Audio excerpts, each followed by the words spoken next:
আজ গুরু পূর্ণিমা। আমার কাছ থেকে যারা দীক্ষিত হয়েছেন সেই সমস্ত শিষ্য এবং শিষ্যাদের মা তারার কাছে জানাই এই গুরু পূর্ণিমা উপলক্ষে তাদের জীবনে যেন সুখ, সৌভাগ্য এবং শান্তি নেমে আসুক। মায়ের কাছে এটাই কামনা করি।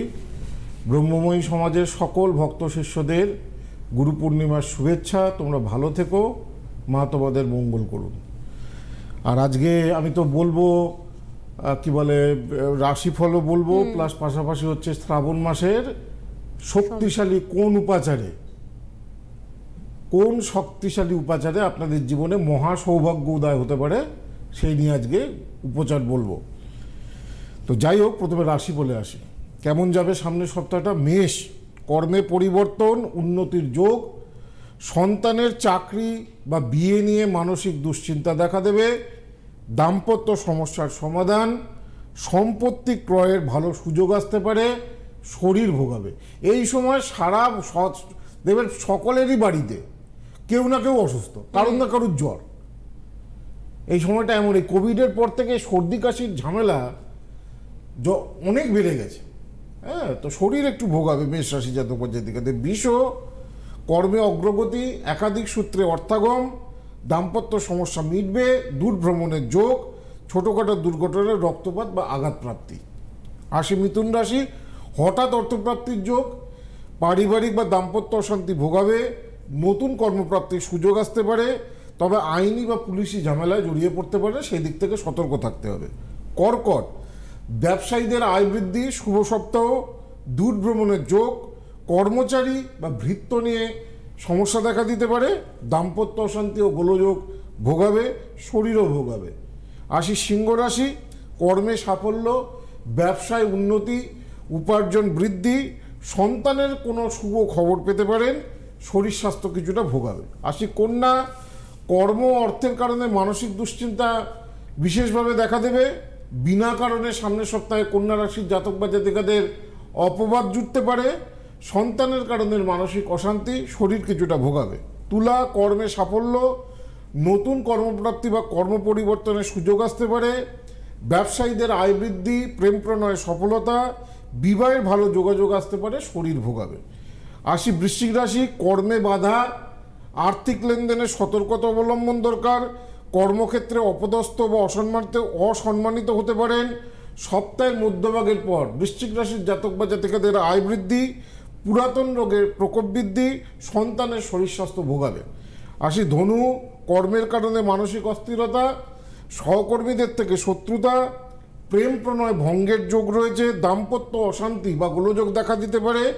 সপ্তাহের শেষ ভাগে ধনুরাশির জাতক বা জাতিকাদের আয় এবং উপার্জন বৃদ্ধি পাবে।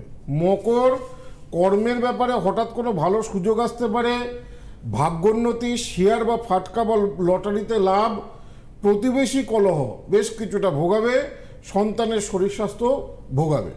আসি কুম্ভ রাশি, শরীর ভোগাবে, কর্মক্ষেত্রে সহকর্মীদের থেকে শত্রুতা, প্রতিযোগিতামূলক পরীক্ষায় সফলতা, ব্যবসায়ীদের ক্ষেত্রে শুভ সপ্তাহ, ভ্রমণকালে বিপত্তির যোগ রয়েছে। আসি শেষ রাশি, দ্যাট ইজ মীন রাশি, আয় উপার্জন বৃদ্ধি, কর্মের বাধা কাটবে, প্রেম প্রণয় ভঙ্গের যোগ রয়েছে, দাম্পত্য কলহ দেখা দেবে, গৃহে কোনো অশান্তি বা গুরুজনের সঙ্গে মতান্তর দেখা দিতে পারে, শরীর ভোগাবে। কালকে থেকে আমি বলতে শুরু করেছিলাম শ্রাবণ মাসের উপচার। আমি কালকে বলেছিলাম যে দারিদ্র দোষ যদি জন্মকুষ্ঠিতে থাকে, অর্থাৎ কারোর জন্মকুষ্ঠিতে যদি রবি শুক্র একসঙ্গে পীড়িত থাকে বা বৃহস্পতি শুক্র যদি একসঙ্গে পীড়িত থাকে, তাতে দারিদ্র দোষ তৈরি হয়। আর দারিদ্র দোষ তৈরি হলে ভালো চাকরি বাকরি কিছুতেই হতে চায় না। যতই পড়াশোনা থাকুক না কেন, চাকরি হচ্ছে না বা সরকারি চাকরি হচ্ছে না বা ভালো কোনো চাকরি হচ্ছে না, এই চাকরি হতে চায় না মেনলি দারিদ্র দোষ জন্মকুষ্ঠিতে পাওয়া গেলে। আমি কালকে বলেছিলাম যে 108টা ধান দিয়ে দুধের মধ্যে বটপাতা দিয়ে ভগবান শিবকে অভিষেক করলে দারিদ্র দোষ অনেকাংশে সোমবারে করতে হবে, শ্রাবণ মাসের সোমবারে। দুধের মধ্যে, কাঁচা দুধের মধ্যে একটু গঙ্গা জল বা শুদ্ধ জল দিয়ে 108টা ধান দিয়ে 108 বার ওং নমঃ শিবায় বলতে হবে। আর বটপাতা বাঁতে ঘটিটা ধরে বটপাতার উপর ওই জলটা ফেলতে হবে, যেটা শিবের মাথায় যেন পড়ে। এতে দারিদ্র দোষ কাটে এবং তার সঙ্গে সঙ্গে কি বলে আর্থিক উন্নতি হয়। যাদের চাকরি বাকরি পাচ্ছেন না, হয়তো জন্মছক জানেন না বা আর্থিক দিকে খুব দুশ্চিন্তার মধ্যে রয়েছেন, তাদের ক্ষেত্রেও শ্রাবণ মাসের সোমবারে এই উপচার করা উচিত। এই অমাবস্যায় যে সমস্যা আপনার রয়েছে, সেই সমস্যার কারণে কোন জায়গা থেকে সমস্যা আসছে জন্মছকে সেটাকে প্রথমে দেখতে হবে।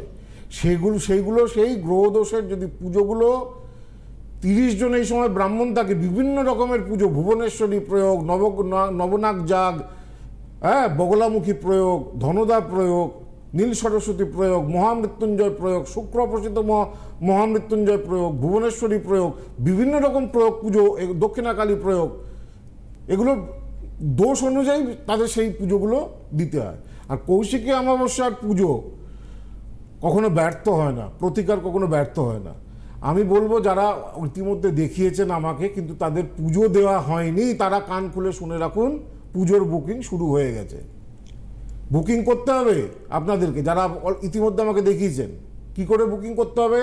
দুটো, যারা এসে পুজো করবেন তারা যে নাম্বারে বুকিং করবেন সেটা হচ্ছে গড়িয়াহাটের যে নাম্বারটা রয়েছে 9007935831, এখন থেকে নাম লেখান 9007935831। যারা আমাকে অলরেডি দেখিয়েছেন কৌশিকী অমাবস্যায় যারা পুজো করাতে আসবেন, এখন থেকে নাম লেখান। আর যারা আসতে পাচ্ছেন না, অনলাইনে দেখিয়েছেন, হয়তো দিল্লিতে আছেন, অনেক অনেক অনেক দিল্লি, ব্যাঙ্গালোর, মুম্বাইয়ের যারা আমার ক্লায়েন্টরা রয়েছে বা চলে আসে, এমনকি গত বছর তো ইউকে, অস্ট্রেলিয়া থেকেও মানুষরা এসেছিল পুজো দিতে। তো যাই হোক, যারা আসতে পাচ্ছেন না, অনলাইনে পুজো দিতে চাইছেন, তারা 9007024095, আবার বলছি 9007024095 এই নাম্বারে নাম লেখাবেন। এরা ফর্দ পাঠিয়ে দেবে। কৌশিকী অমাবস্যায় পুজো যারা বাড়িতে বসে আসতে পারছেন না, অনলাইনে আপনাদের কী কী লাগবে, পুজোতে কী কী কিনতে হবে, তার একটা ছোট্ট মতো ফর্দ দেওয়া থাকবে। কারণ যার যা দোষ আছে, সংকল্প বাক্য হয় তাকে পাঠ করতে হবে, আর ছেলে মেয়ে যদি না করতে পারে বাবা মাকে করতে হবে, যে কোনো একজনকে। তো কৌশিকী অমাবস্যার বুকিং আর মাত্র কয়েকটা দিনই দেওয়া হবে। স্পেশাল বুকিং গড়িয়াহাট, দুর্গাপুর এবং বারাসাতে, এই 3 জায়গা দেওয়া হচ্ছে। যাই হোক, যেটাকে আমি বলছিলাম, কালকে আমি বলেছিলাম, কালকে প্রোগ্রামের পরে অনেকে আমাকে কি বলে লিখেছে, মানে বলেছেন ফোনে যে স্যার আপনি শরীর স্বাস্থ্য ভালো যায় যাতে, তার তো কোনো উপাচার বললেন না শ্রাবণ মাসে। শ্রাবণ মাসে যদি মাসকলাই দিয়ে এবং 18টা বা 108টা বেলপাতা দিয়ে ওই মাসকলাই একটু ভিজিয়ে নিতে হবে। আচ্ছা, দশকর্মার দোকানে পাওয়া যায়। ওই একটা করে বেলপাতা ওম নমঃ শিবায় অর্ধেক প্রদক্ষিণ করে শিবের মাথায় দিতে হবে। সে আপনার সন্তান অসুস্থ হোক বা ছেলেপুলে অসুস্থ হোক বা নিজে অসুস্থ হন, 18টা বা 108টা বেলপাতা মাসকলাই দিয়ে কতটা, এখন বলবেন মাসকলাই কতটা দিতে হবে? যতটা আপনি নিতে পারবেন বেলপাতার সাথে, একটু বেশি করে ভিজিয়ে দিতে হবে, যতটা উঠবে সেই মতো নেবেন। নিয়ে এই আঙুলটা বাদ দিয়ে ওই মাসকলাই সহ বেলপাতা শিবের মাথায় দেবেন এবং শিবলিঙ্গে দেবেন এবং মনে মনে প্রার্থনা করবেন সুস্থতা হওয়ার। অনেকে বলছে স্যার বাড়িতে খুব অশান্তি, কোনো মনের শান্তি নেই, কি করব শ্রাবণ মাসে? বাড়ির যে দরজা, যেখান দিয়ে বাড়িতে ঢুকছেন, বেরোনোর কথা বলছি না, আপনার বাড়ি বা ফ্ল্যাটের যে দরজা, বাড়িতে যদি শান্তির অভাব বিঘ্নিত হয়, বাড়িতে যে ঢুকছেন, যেদিকে মুখ করে ঢুকছে ঠিক তার ডান দিকে বট পাতার মধ্যে একটু কর্পূর, একটু দেশি ঘির একটু ছিটে দিয়ে বট পাতার মধ্যে কর্পূর, দেশি ঘি এবং লবঙ্গ দিয়ে সোমবার জ্বালান। এই 4টে সোমবার গৃহের নেগেটিভ এনার্জি দূরীভূত হবে, সাংসারিক অশান্তি এতে দূরীভূত হয়। আচ্ছা, আর যাদের কোনো প্রেম ভেঙে গেছে কিন্তু মনে মনে চাইছে সে যেন আমার জীবনে ফিরে আসুক, বা হাজব্যান্ড ওয়াইফের মধ্যে বিচ্ছেদ হয়ে গেছে, মনে মনে চাইছেন সে আবার যাতে ফিরে আসুক, তার জন্যও একটা উপচার রয়েছে। সেটা হচ্ছে 3টে মূল জোগাড় করতে হবে, সোমবারই নিতে হবে। বেলগাছের মূল, সাদা আকন্দ গাছের মূল, বেলগাছের মূল, সাদা আকন্দ গাছের মূল, আর কি বলে সাদা অপরাজিতা গাছের মূল। এই 3টে মূল জোগাড় করে ত্রিধাতু দিয়ে বাঁধতে হবে। ত্রিধাতু মানে কি? তামার তার, একটা রূপোর টুকরো, একটা লোহার টুকরো দিয়ে ভগবান শিবকে যেমন পুজো করে, কি বললাম, 3টে মূল, গাছের মূল সংগ্রহ করতে হবে। একটা বললাম কি বলে সাদা অপরাজিতা, সাদা আকন্দ আর বেল গাছের মূল। আমি আগের দিনই বলেছিলাম সাদা আকন্দ এবং বেল গাছের একসঙ্গে যদি এক টবে বাড়িতে শ্রাবণ মাসে পোতা যায় তাহলে সেটা অক্ষয় বেল হয়। অনেকে বলে বেল গাছ বাড়িতে রাখতে নেই, তেমন নয়। বেল গাছ অক্ষয় বেল ভাবে আপনি যদি রাখতে পারেন সেটা শুভ। বেল গাছ, নিম গাছ এগুলো কাটতে নেই। নিম গাছে মা দুর্গা স্বয়ং বাস করে।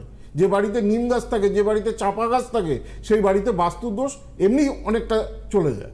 আচ্ছা। এবং সঙ্গে বেল গাছও।